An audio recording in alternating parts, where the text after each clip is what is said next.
अध्याय 6 ध्यानयोग. श्री भगवान उवाच. अनाश्रितः कर्मफलं कार्यं कर्म करोति यः स संन्यासी च योगी च न निरग्निर्न चाक्रिय. श्री भगवान म्हणाले, जो आपल्या कर्मफलांवर आसक्त नसून कर्तव्य म्हणून आपले कर्म करतो तोच वास्तविक संन्यासी आणि वास्तविक योगी होय. पण जो अग्निहोत्रादिक कर्म करीत नाही तसेच आपले कर्तव्यही करीत नाही तो संन्यासीही नाही किंवा योगीसुद्धा नाही. तात्पर्य. या अध्यायात भगवंतांनी मन आणि इंद्रिये संयमित करण्याचे माध्यम म्हणून अष्टांगयोग पद्धतीचे वर्णन केले आहे. तरीही सामान्य लोकांना विशेषतः वर्तमान कलियुगामध्ये या पद्धतीचे आचरण करणे अतिशय कठीण आहे. जरी या अध्यायात अष्टांगयोग पद्धतीची शिफारस करण्यात आली असली तरी भगवंत विशेष जोर देऊन सांगतात की कर्मयोग अथवा कृष्ण भावनाभावित कर्म करणे हे अधिक श्रेष्ठ आहे. या जगामध्ये प्रत्येक मनुष्य आपले कुटुंब आणि त्यांच्या साधनांच्या पालनपोषणार्थ कर्म करीत असतो.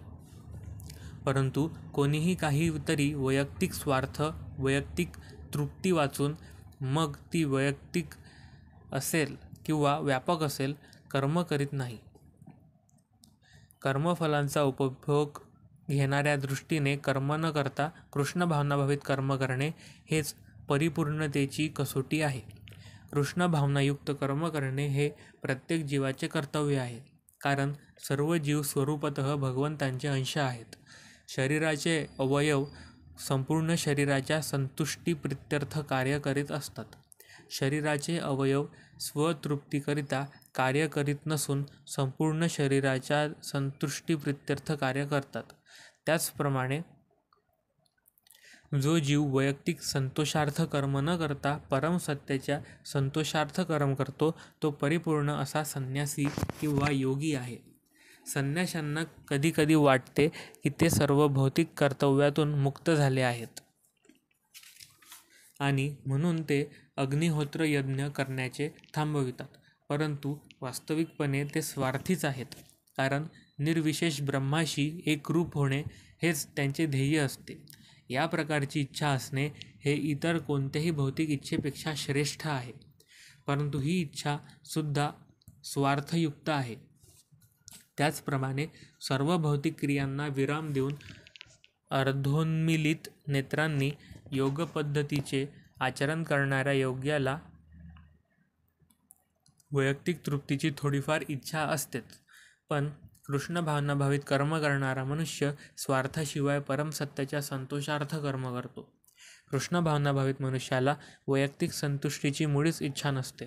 श्रीकृष्णांना संतुष्ट करणे हीच त्याची यशाची व्याख्या असते आणि म्हणून तो परिपूर्ण संन्यासी किंवा परिपूर्ण योगी असतो. त्यागाचे परमोच्च प्रतीक असणारे श्री चैतन्य महाप्रभू पुढील प्रमाणे प्रार्थना करतात. न धनम न जनम न सुंदरीम कविता वा जगदीश कामये मम जन्मानी जन्मनेश्वरे भवताद् भक्तिरहे तुकी त्वयी. हे सर्व शक्तिमान प्रभू, मला धनसंचय करण्याची किंवा सुंदरीचा उपभोग घेण्याचीही इच्छा नाही. तसेच मला पुष्कळ अनुयायी जमविण्याचीही इच्छा नाही. माझी एकच इच्छा आहे की जन्मजन्मांतर माझ्यावर तुमची अहेतुकी भक्तिपूर्ण सेवेची कृपा व्हावी. यम संन्यसमिति प्राहुर्योगम तम विदम पांडव न हासन्नस्त संकल्पो योगी भवती कश्चन. हे पांडुपुत्रा, ज्याला संन्यास म्हणतात तोच योग किंवा ब्रह्माशी युक्त होणे होय. कारण जोपर्यंत मनुष्य इंद्रिय तृप्तीच्या इच्छेचा त्याग करीत नाही तोपर्यंत तो योगी होऊच शकत नाही. तात्पर्य. वास्तविक संन्यासयोग किंवा भक्ती म्हणजे मनुष्याने जीवात्मा म्हणून आपली स्वरूपस्थिती जाणून आणि त्याप्रमाणे कार्य करणे होय. जीवाला आपले स्वतंत्र अस्तित्व नसते. जीव म्हणजे भगवंतांशी तटस्थ शक्ती आहे. जेव्हा तो भौतिक शक्तीद्वारे वश होतो तेव्हा तो बद्ध होतो आणि जेव्हा तो कृष्ण भावनाभावित होतो किंवा त्याला आध्यात्मिक शक्तीची जाणीव होते तेव्हा तो आपल्या वास्तविक आणि स्वाभाविक स्वरूपस्थितीमध्ये स्थित होतो. म्हणून मनुष्य जेव्हा परिपूर्ण ज्ञानाने युक्त होतो तेव्हा तो सर्व प्रकारची इंद्रिय तृप्ती किंवा इंद्रिय तृप्ती करविण्याच्या कर्मांना थांबवतो. याचाच अभ्यास भौतिक आसक्ती रोखणारे योगीजन करतात. परंतु कृष्ण भावनाभावित व्यक्तीसाठी श्रीकृष्णांच्या सेवेव्यतिरिक्त इतर कुठलेही आपल्या इंद्रियांना युक्त करण्याची शक्यताच नसते. म्हणून ती एकाच वेळी संन्यासी आणि योगी असते. ज्ञान आणि योग पद्धतीमध्ये सांगितल्याप्रमाणे ज्ञानप्राप्ती आणि इंद्रिये संयमित करण्याचा हेतू हा कृष्ण भावनेमध्ये आपोआपच साध्य होतो. जर मनुष्य स्वार्थवृत्तीने प्रेरित झालेल्या कर्माचा त्याग करण्यामध्ये समर्थ नसेल तर ज्ञान आणि योगापासून काहीच लाभ होत नाही. जीवाचे वास्तविक ध्येय म्हणजे सर्व स्वार्थतृप्त्यर्थ कर्माचा त्याग करणे आणि भगवत संतुष्टीप्रित्यर्थ कर्म करण्यास तयार होणे हे आहे. कृष्ण भावनाभावित मनुष्याला स्वतः आनंदाचा उपभोग घेण्याची मुळीच इच्छा नसते. तो सतत भगवंतांच्या आनंदाप्रित्यर्थ कर्म करण्यात संलग्न असतो. म्हणून ज्या मनुष्याला भगवंतांचे मुळीच ज्ञान नसते तो निश्चितच स्वार्थरत असतो, कारण कोणीही निष्क्रिय राहू शकत नाही. कृष्ण भावनेच्या आचरणाद्वारे सर्व हेतू पूर्णपणे साध्य होतात. आरुरुक्षो मुनिर्योगम कर्म कारणमुच्यते योगारूढस्य तस्यैव शमः कारणमुच्यते. जो अष्टांग योगामध्ये नवसाधक आहे त्याच्यासाठी कर्म हे साधन असल्याचे म्हटले जाते आणि त्याने पूर्वीच योग साध्य केला आहे त्याच्यासाठी सर्व भौतिक क्रियांचे शमन हे साधन असल्याचे म्हटले जाते. तात्पर्य: भगवंतांशी युक्त होण्याच्या पद्धतीलाच योग म्हटले जाते. या योगाची तुलना एखाद्या शिडीशी करता येईल. त्याद्वारे सर्वोच्च आध्यात्मिक साक्षात्कार होते. या शिडीचा प्रारंभ जीवाच्या अत्यंत कनिष्ठ भौतिक अवस्थेपासून होतो आणि विशुद्ध आध्यात्मिक जीवनाच्या परिपूर्ण आत्मक साक्षात्काराप्रत त्या उन्नत अवस्थाची उन्नती होते. विविध उन्नत अवस्थांनुसार शिडीच्या विविध भागांना विविध नावांद्वारे जाणले जाते, परंतु एकंदरीत संपूर्ण शिडीला योग म्हटले जाते आणि याचे ज्ञानयोग, ध्यानयोग आणि भक्तियोग असे 3 विभाग करता येतात. शिडीच्या प्रारंभिक भागाला योगारुरुक्षु अवस्था म्हटले जाते आणि सर्वोच्च भागाला योगारूढ म्हटले जाते. अष्टांगयोग पद्धतीच्या बाबतीत जीवनाच्या नियामक तत्वांद्वारे आणि विविध आसनांच्या अभ्यासाद्वारे, जो साधारणपणे शारीरिक व्यायामच असतो, ध्यानस्थ होण्याच्या प्रारंभिक प्रयत्नांना भौतिक सकाम क्रिया समजले जाते. या सर्व क्रियांद्वारे इंद्रिये संयमित करण्यासाठी परिपूर्ण मानसिक संतुलनाची प्राप्ती करण्यास मदत होते. मनुष्य जेव्हा ध्यानाच्या अभ्यासात प्रवीण होतो तेव्हा तो विचलित करणाऱ्या सर्व मानसिक क्रियांचे शमन करतो. तथापि कृष्ण भावनाभावित मनुष्य हा प्रारंभापासूनच ध्यानाच्या स्तरावर स्थित असतो, कारण तो श्रीकृष्णांचे निरंतर स्मरण करीत असतो आणि श्रीकृष्णांच्या सेवेमध्ये निरंतर युक्त असल्यामुळे त्याने सर्व भौतिक क्रियांचे शमन केलेले असते. यदा हि नेन्द्रियार्थेषु न कर्मस्वनुषज्यते सर्वसंकल्प संन्यासी योगारूढस्तदोच्यते. जेव्हा मनुष्य सर्व प्रकारच्या भौतिक इच्छांचा त्याग करतो तसेच इंद्रियतृप्त्यर्थ कर्मामध्ये आणि सकाम कर्मामध्येही प्रवृत्त होत नाही तेव्हा तो योगारूढ झाल्याचे म्हटले जाते. तात्पर्य: जेव्हा मनुष्य भगवंतांच्या दिव्य प्रेममय सेवेमध्ये पूर्णपणे युक्त होतो तेव्हा तो स्वतःही तृप्त होतो आणि याप्रमाणे तो इंद्रियतृप्ती किंवा सकाम कर्मामध्ये संलग्न होत नाही. अन्यथा कर्म केल्यावाचून राहूच शकत नसल्यामुळे त्याला इंद्रियतृप्तीमध्ये रत व्हावेच लागते.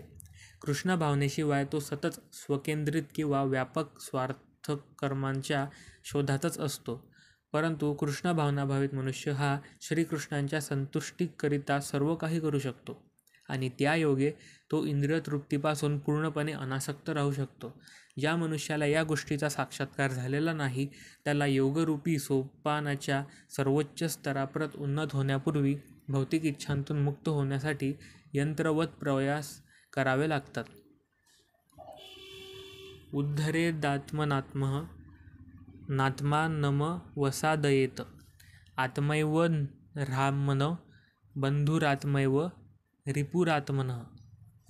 मनुष्याने आपल्या मनाद्वारे स्वतःची अधोगती होऊ न देता स्वतःलाच उद्धार केला पाहिजे. मन हे बद्ध जीवाचा मित्र तसेच शत्रूही आहे.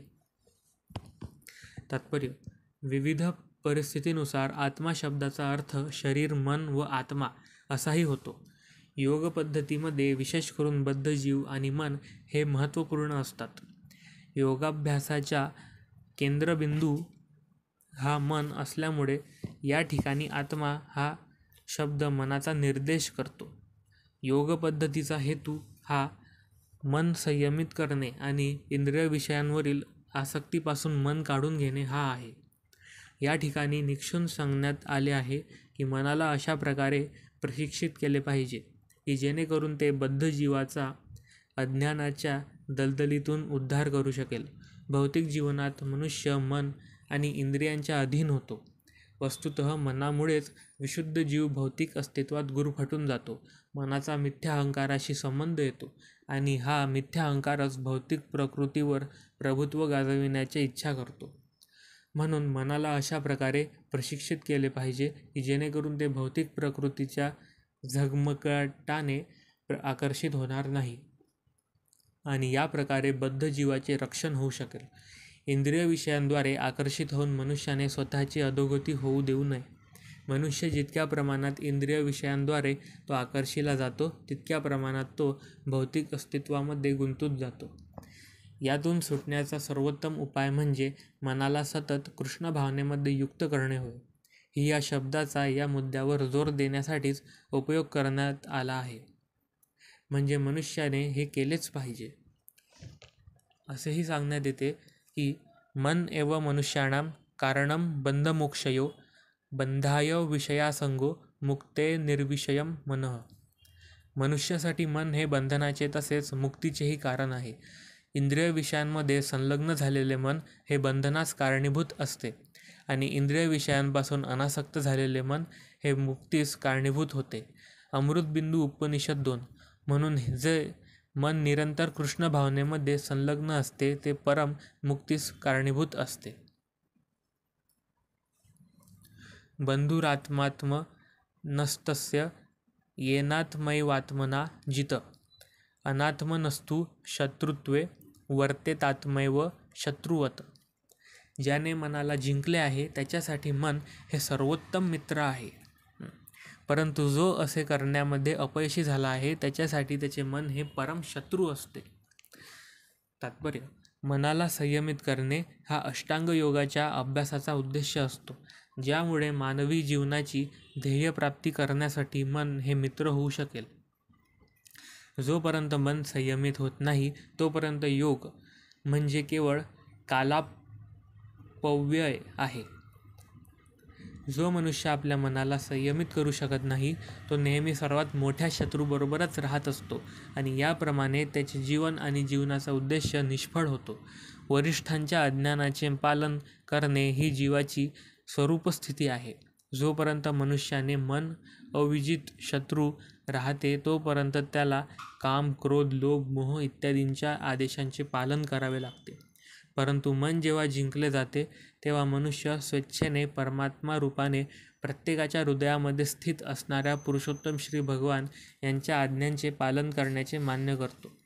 वास्तविक योगाभ्यास म्हणजे हृदयस्थित परमात्माशी संबंध प्रस्थापित करणे आणि त्यानंतर त्यांच्या आज्ञांचे पालन करणे होय. ज्याचे कृष्ण भावनेचा प्रत्यक्षपणे स्वीकार केला आहे त्याच्या बाबतीत भगवंतांच्या आज्ञांना शरण जाणे आपोआपच सिद्ध होते. जितात्मनः प्रशांतस्य परमात्मा समाहित शीतोष्ण सुखदुःखेषु तथा मानापमानयो. ज्याचे मन जिंकले आहे त्याला परमात्मा प्राप्तच झालेला असतो. ज्याने शांती प्राप्त केलेली असते अशा मनुष्यासाठी सुख आणि दुःख, शीत आणि उष्ण, मान आणि अपमान सर्व काही सारखेच असते. तात्पर्य: प्रत्येकाच्या हृदयात परमात्मा रूपाने स्थित असणाऱ्या पुरुषोत्तम श्री भगवान यांच्या आज्ञांचे पालन करणे हे प्रत्येक जीवाचे वास्तविक लक्ष्य आहे. मन जेव्हा बाह्य मायाशक्तीद्वारे चुकीच्या मार्गाने नेले जाते तेव्हा मनुष्य भौतिक क्रियांमध्ये गुंतला जातो. म्हणून कोणत्याही एका योगाद्वारे मन संयमित केले जाते तेव्हा मनुष्याने ध्येयप्राप्ती केल्याप्रमाणेच आहे. मनुष्याने अधिकारी व्यक्तीच्या आज्ञांचे पालन केले पाहिजे. जेव्हा मनुष्याने मन परा प्रकृतीमध्ये स्थित होते तेव्हा त्याला भगवंतांच्या आज्ञांचे पालन करण्याशिवाय इतर कोणताही पर्याय नसतो. मनाला कोणता तरी श्रेष्ठ आदेश मानावा लागतो आणि त्याचे अनुसरण करावेच लागते.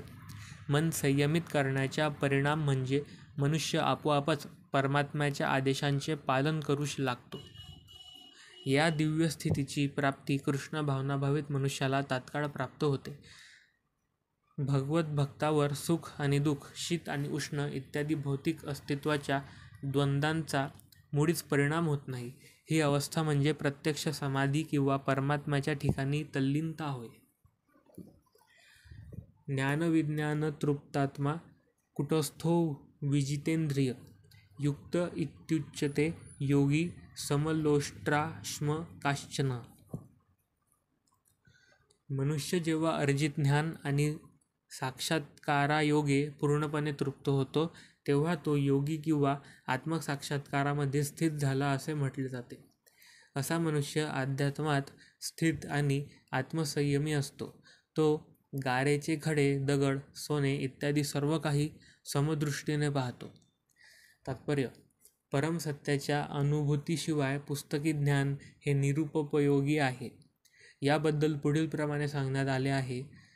अतः श्रीकृष्ण नामादी न भवेद ग्राह्यमेंद्रिये सेवेन्मुखे हि जिऱ्हादो स्वयमेव स्फुरत्यद. आपल्या भौतिकदृष्ट्या दूषित इंद्रियांद्वारे श्रीकृष्णांच्या नाम, रूप, गुण आणि दिव्य लीलांचे दिव्य स्वरूप कोणीही जाणू शकत नाही. केवळ दिव्य भगवत सेवेद्वारे मनुष्य जेव्हा आध्यात्मिकदृष्ट्या परिपक्व होतो तेव्हा त्याला भगवंतांच्या दिव्य नाम, रूप, गुण आणि लीला प्रकट होतात. ही भगवद्गीता म्हणजे कृष्ण भावनेचे विज्ञान आहे. केवळ सांसारिक पांडित्याद्वारे कोणीही कृष्ण भावनाभावित होऊ शकत नाही. शुद्ध भावनायुक्त व्यक्तीचा सत्संग होण्याइतपत मनुष्याला भाग्यवान असावे लागते. श्रीकृष्णांच्या कृपेमुळे कृष्ण भावनाभावित मनुष्याला साक्षात्कारी ज्ञान असते, कारण तो विशुद्ध भक्तिपूर्ण सेवेने तृप्त झालेला असतो. साक्षात्कारी किंवा अनुभूत ज्ञानाद्वारे परिपूर्णतेला प्राप्त होते. दिव्य ज्ञानाच्या आधारे मनुष्य आपल्या श्रद्धेमध्ये दृढ राहू शकते, परंतु केवळ पुस्तकी ज्ञानाने तो सहजपणे मोहित होऊ शकतो आणि वरकरणी विरोधाभासामुळे गोंधळून जाऊ शकतो. आत्मसाक्षात्कारी जीव हा वास्तविकपणे आत्मसंयमी असतो, कारण तो श्रीकृष्णांना शरण गेलेला असतो. तो दिव्य असतो, कारण त्याला सांसारिक पांडित्यांशी मुळीच कर्तव्य नसते. सांसारिक विद्वत्ता आणि मानसिक तर्कवाद जरी इतरांना सोन्याप्रमाणे भासत असेल तरी त्याच्या लेखी मात्र त्यांना खडे किंवा दगडापेक्षा अधिक मूल्य नसते. सुरन्मित्रा युर्दासीन मध्यस्थ द्वेष्य बंधुषु साधुष्वपि च पापेषु समबुद्धिर्विशिष्यते. मनुष्य जेव्हा प्रामाणिक हितचिंतक, सुदृढ, तटस्थ, मध्यस्थ, द्वेषी, मित्र आणि शत्रू, पुण्यवान आणि पापी या सर्वांकडे समबुद्धीने पाहतो तेव्हा तो अधिक प्रगत किंवा विशेष मानला जातो. योगी युत्रित सततमात्मानः रहसहि स्थित एकाकी यतचित्तात्मा निराशी परिग्रह. योगी व्यक्तीने नेहमी आपले शरीर, मन आणि आत्मा भगवंतांच्या ठायी युक्त केले पाहिजे. त्याने एकांतस्थळी राहावे आणि काळजीपूर्वक मनाला सतत संयमित केले पाहिजे. त्याने आकांक्षा आणि संग्रहाच्या किंवा स्वामित्वाच्या भावनेपासून मुक्त असले पाहिजे. तात्पर्य: श्रीकृष्णांचा साक्षात्कार ब्रह्म, परमात्मा आणि पुरुषोत्तम श्री भगवान या 3 विविध रूपांमध्ये थोडक्यात कृष्ण भावना म्हणजे दिव्य प्रेममयी भगवत सेवेमध्ये युक्त होणे होय. परंतु जे निर्विशेष ब्रह्म किंवा अंतर्यामी परमात्मा रूपावर आसक्त आहेत ते सुद्धा अंशतः कृष्ण भावना भावितच असतात, कारण निर्विशेष ब्रह्म म्हणजे श्रीकृष्णांचेच आध्यात्मिक किरण आहेत आणि परमात्मा हे श्रीकृष्णांचे सर्वव्यापी आंशिक विस्तार रूप आहे. याप्रमाणे निर्विशेषवादी आणि ध्यानयोगी हे सुद्धा अप्रत्यक्षपणे कृष्ण भावना भावित असतात. प्रत्यक्षपणे कृष्ण भावनाभावित असणारा मनुष्य हा सर्वोत्तम योगी असतो, कारण अशा भक्ताला ब्रह्म आणि परमात्माचे ध्यान असते, त्याला परमसत्याचे परिपूर्ण ध्यान असते. तर निर्विशेषवादी आणि ध्यानवादी योगी हे पूर्ण रूपाने कृष्ण भावनाभावित नसतात. तथापि या सर्वांना या ठिकाणी आपल्या विशिष्ट प्रयत्नात सतत संलग्न राहण्यास सांगण्यात आले आहे, जेणेकरून त्यांना यथासमय परमसिद्धीची प्राप्ती होऊ शकेल. योग्याचे सर्वप्रथम कार्य म्हणजे आपले मन निरंतर श्रीकृष्णांवर एकाग्र करणे होय. सदैव श्रीकृष्णांचे स्मरण केले पाहिजे आणि क्षणभरही त्यांचे विस्मरण होऊ देऊ नये. भगवंतांवरील मनाच्या एकाग्रतेलाच समाधी असे म्हणतात. मनाची एकाग्रता साधण्यासाठी मनुष्याने नेहमी एकांतवासात राहिले पाहिजे आणि बाह्य विषयांपासून होणारा व्यत्यय टाळला पाहिजे. त्याने अत्यंत काळजीपूर्वकरित्या आपल्या साक्षात्कारासाठी अनुकूल असणाऱ्या परिस्थितीला स्वीकार केला पाहिजे आणि साक्षात्कारास बाधक असणाऱ्या प्रतिकूल परिस्थितीचा त्याग केला पाहिजे. परिपूर्ण निश्चयाने युक्त होऊन त्याने स्वामित्वाच्या भावनेत गुंतविणाऱ्या अनावश्यक भौतिक वस्तूंच्या प्राप्तीसाठी अतिप्रयास करू नये. जेव्हा मनुष्य वास्तविकपणे कृष्ण भावनाभावित होतो, तेव्हा या सर्व पूर्णावस्थांचे आणि नियमांचे पालन पूर्ण रीतीने होते. कारण प्रत्यक्ष कृष्ण भावना म्हणजे आत्मसंयम होय आणि यामध्ये स्वामित्वाच्या भावनेला मुळीच वाव नाही. श्रील रूप गोस्वामी कृष्ण भावनेचे स्वरूप पुढील प्रमाणे सांगतात. अनासक्तस्य विषयान यथार्मपुच्यत निर्बंध कृष्णसंबंधे युक्तम वैराग्यमुच्यते. प्रापकतया बुद्ध्या हरिसंबंधी वस्तुनः मुमुक्षुभिः परित्यागो वैराग्यम फल्गु कथ्यते. जेव्हा मनुष्य कोणत्याही गोष्टीवर आसक्त नसतो, पण त्याचवेळी तो जेव्हा श्रीकृष्णांशी संबंधित सर्व गोष्टींचा स्वीकार करतो, तेव्हा तो स्वामित्वाच्या भावनेपासून वास्तविकपणे मुक्त झालेला असतो. उलटपक्षी प्रत्येक वस्तूचा संबंध श्रीकृष्णांशी असल्याचे न जाणता तो सर्व वस्तूंचा त्याग करतो. त्याचे वैराग्य अपूर्ण असते. कृष्ण भावनाभावित मनुष्य उत्तमपणे जाणतो की सर्व काही श्रीकृष्णांच्या मालकीचे आहे आणि याप्रमाणे तो नेहमी वैयक्तिक स्वामित्वाच्या भावनेपासून मुक्त असतो. म्हणून त्याला आपल्या वैयक्तिक स्वार्थासाठी कोणत्याही गोष्टीची लालसा नसते. कृष्ण भावनेसाठी अनुकूल गोष्टींचा स्वीकार कसा करावा आणि कृष्ण भावनेसाठी प्रतिकूल असणाऱ्या गोष्टींचा त्याग कसा करावा हे तो जाणतो. तो सतत अध्यात्मामध्ये स्थित असल्याने नेहमी भौतिक गोष्टींपासून अलिप्तच असतो आणि कृष्ण भावनारहित असलेल्या व्यक्तींशी त्याला काहीच कर्तव्य नसल्याने तो नेहमी एकटाच राहतो. म्हणून कृष्ण भावनाभावित मनुष्य हा पूर्णपणे योगी असतो.